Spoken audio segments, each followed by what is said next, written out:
អ្នកដែលកើតឆ្នាំជូតរាសីនៅក្នុងខែកុម្ភៈឆ្នាំ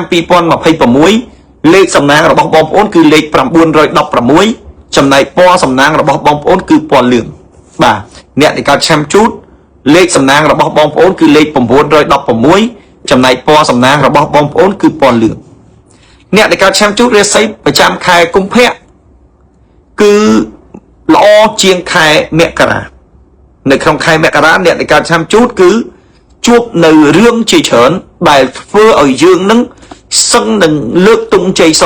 ចោះចាញ់លែងចង់បន្តដំណើរទៅមុខទៀតបាទជួបប្រទះគ្រប់បញ្ហាមិនថាផ្លូវចិត្តមិនថាផ្លូវកាយមិនថាក្តីរំពឹងប៉ុន្តែចូលមកដល់ខែកុម្ភៈនេះ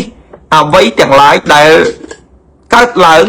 នៅក្នុងខែមករានេះវាបានរលាយសាបសូន្យទៅតាមខែមករាឆ្នាំ2026ហើយអញ្ចឹងវានៅតែរឿងល្អបន្តទៅទៀតអញ្ចឹងលោកអ្នកដែលកើតនៅឆ្នាំជូតខ្ញុំសូមជម្រាបជូនលោកអ្នកថាអ្នកនៅក្នុងខែកុម្ភៈនេះគឺល្អច្រើនជាងខែមករាអ្នកដែលកើតឆ្នាំជូតដើមខែអ្នកដែលកើតឆ្នាំជូតដើមខែលោកអ្នកមិនមានភាពសប្បាយរីករាយនៅក្នុងចិត្តទេដើមខែលោកអ្នកដែលកើតឆ្នាំជូតគឺអត់មានភាពរីករាយអត់មានភាពសប្បាយចិត្តទេនៅក្នុងខែដើមខែនេះ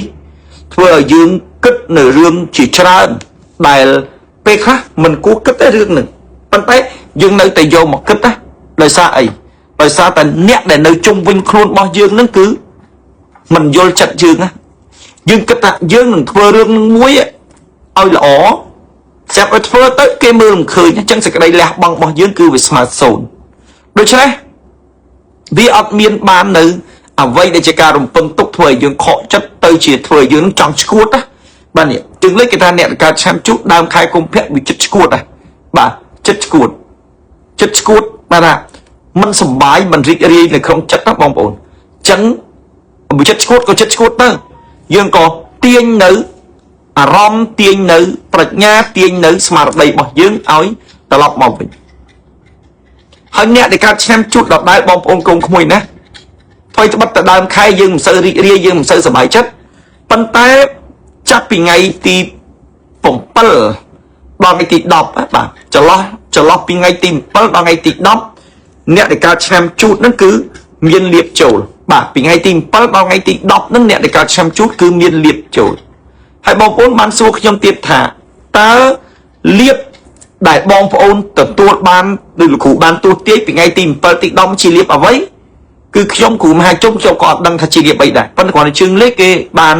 ប្រាប់ថាពីថ្ងៃទី7ដល់ថ្ងៃទី10អ្នកដែលកើតនៅឆ្នាំជូតហ្នឹងនឹងមានលៀបចូលអញ្ចឹងយើងត្រៀមចាំទទួលលៀបទាំងអស់គ្នាថាតើពីថ្ងៃទី7ដល់ថ្ងៃទី10ហ្នឹងយើងនឹងមានលៀបអីបងប្អូនកូនក្មួយណាបាទហើយអ្នកដែលកើតឆ្នាំជូតដដែលបងប្អូនចន្លោះពីថ្ងៃទី17ដល់ថ្ងៃទី21បាទពីថ្ងៃទី17ដល់ថ្ងៃទី21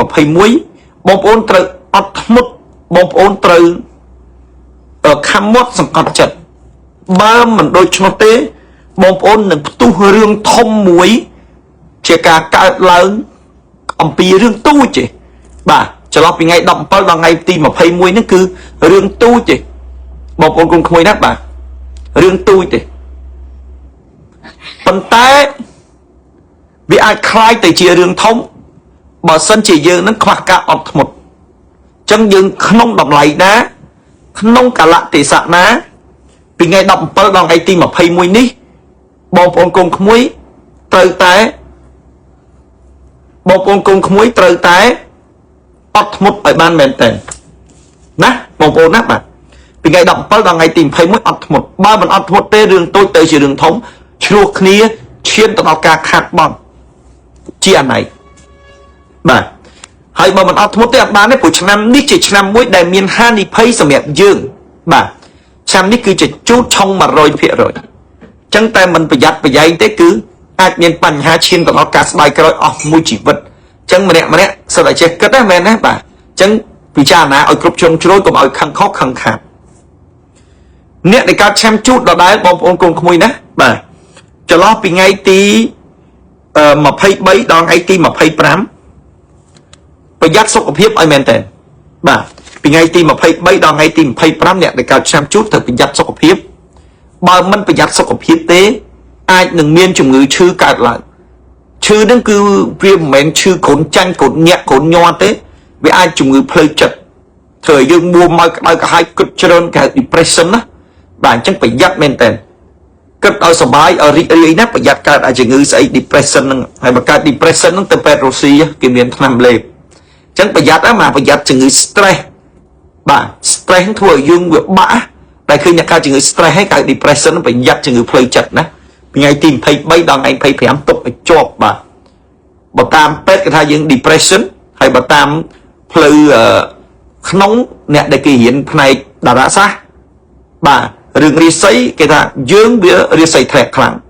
ហើយវាគិតរឿងអវិជ្ជមានខ្លាំងដូច្នេះទៅអមនុស្សខ្មោចព្រាយបីសាច់វាមកក្របសង្កត់ធ្វើឲ្យយើងគិតនៅរឿងផ្ដេសផ្ដាស់អញ្ចឹងត្រូវប្រយ័ត្នប្រយែងហើយឆ្លៀតក្នុងឱកាសនេះបងប្អូនដែលកើតឆ្នាំជូតបងប្អូនកំពុងតែឆុងបាទនៅក្នុងឆ្នាំ2026មួយឆ្នាំពេញគឺឆុងតែមកហើយពាក្យថាឆុងនឹងមិនល្អទេជួបរឿងអាក្រក់ច្រើនមែនទែនទាំងលុយកាក់ទាំងការងារទាំងមុខរបរអ្វីគ្រប់យ៉ាងក៏ដោយគឺត្រូវមានបញ្ហាដូច្នេះលោកអ្នកត្រូវប្រយ័ត្នឲ្យមែនទែនអ្នកកើតឆ្នាំជូតប្រយ័ត្នគ្រប់ពេលវេលា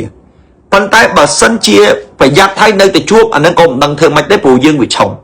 ប៉ុន្តែវិធីសាស្ត្រដែលអាចកែខៃបានដ៏ងាយស្រួលដែលលែងឲ្យយើងពិបាកដែលលែងឲ្យយើងដេកកង្វល់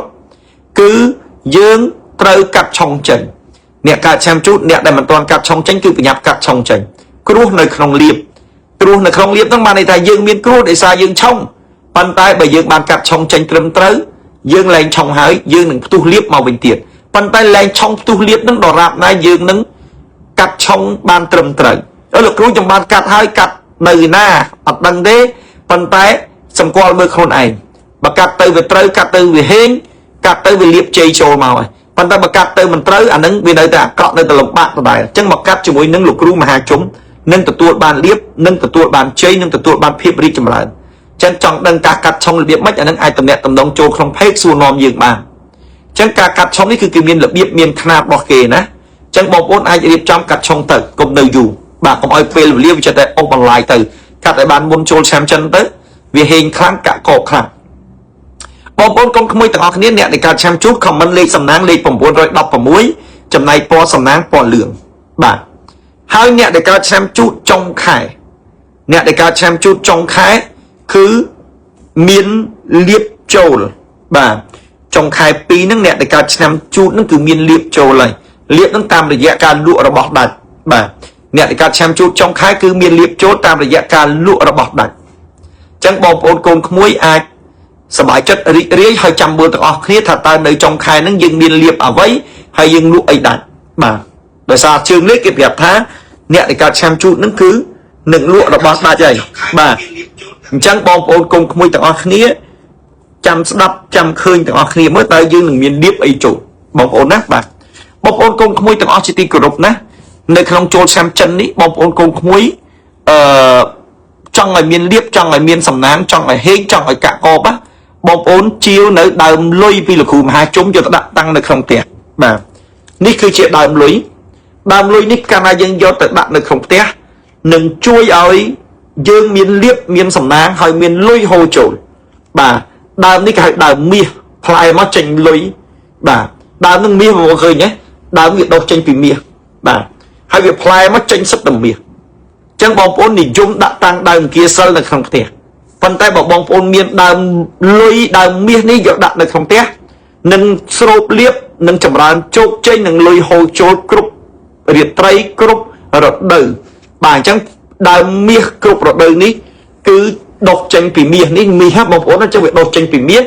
ហើយវាផ្លែមកសិតតែមាសអញ្ចឹងបងប្អូនអាចជាដើមមាសនេះយកទៅដាក់នៅក្នុងផ្ទះបានជំនួសដាក់តាំងដើមគៀសិលក៏បានដែរបងប្អូនអាចយកទៅដាក់នៅកន្លែងជំនាងផ្ទះក៏បាន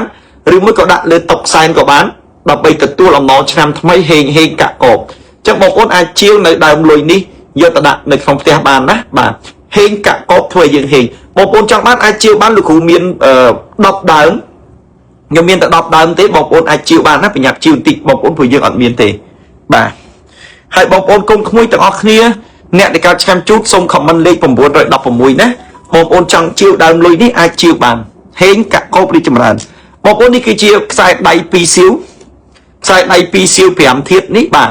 គឺពាក់តម្រូវឲ្យយើងនឹងរីកចម្រើននៅក្នុងយុគ9ចាប់ពីថ្ងៃនេះតទៅអញ្ចឹងបងប្អូនជាវនៅខ្សែដៃ2សៀវនេះយកទៅពាក់ចម្រើនជោគជ័យពាក់ឲ្យប្រមូលទ្រព្យពាក់ឲ្យស្រូបលុយពាក់ឲ្យកាត់ឆុងលើករាសី